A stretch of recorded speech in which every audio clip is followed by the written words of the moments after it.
Welcome to kitty channel. ఈరోజు chicken roast చేస్తున్నాను. ఒక 3 టేబుల్ స్పూన్ ఆయిల్ వేసుకోవాలి ఫస్ట్. తర్వాత 2 టేబుల్ స్పూన్ గరం మసాలా వేసుకోవాలి. 1 టేబుల్ స్పూన్ జీలకర్ర పొడి వేసుకోవాలి. ఒక 2 టేబుల్ స్పూన్ ధనియాల పొడి వేసుకోవాలి. 3 టేబుల్ స్పూన్ రెడ్ చిల్లీ వేసుకోవాలి. కస్తూరి మేతి కూడా ఇందులో వేసుకోవాలి. తగినంత సాల్ట్ వేసుకోవాలి. ఒక నిమ్మకాయ తీసుకొని వేసుకోవాలి. ఇలా ఎండుమిర్చిని ఇట్లా బరగ్గా ఆడించినేటి ఒక 2 టేబుల్ స్పూన్ వేసుకున్నాను. ఇంకా మీకు స్పైసీగా కావాలంటే ఎక్కువ వేసుకోవచ్చు.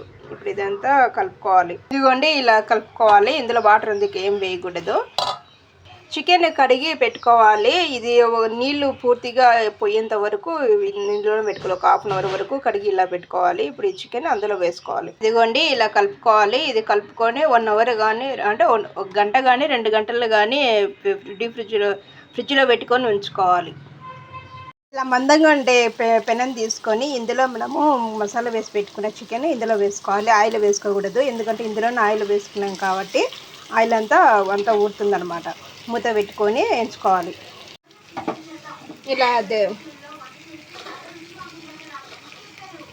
ఇలా దగ్గరకు వచ్చేంత వరకు కలుపుకుంటూ ఉండాలి. మూత పెట్టుకొని కలుపుకుంటూ ఉండాలి. ఇప్పుడంతా బాగా దగ్గరగా వచ్చింది. ఇంకొంచెంసేపు ఒక 2 నిమిషాలు ఉంచుకోవాలి. రెడీ అయింది చికెన్ రోస్ట్ రెడీ.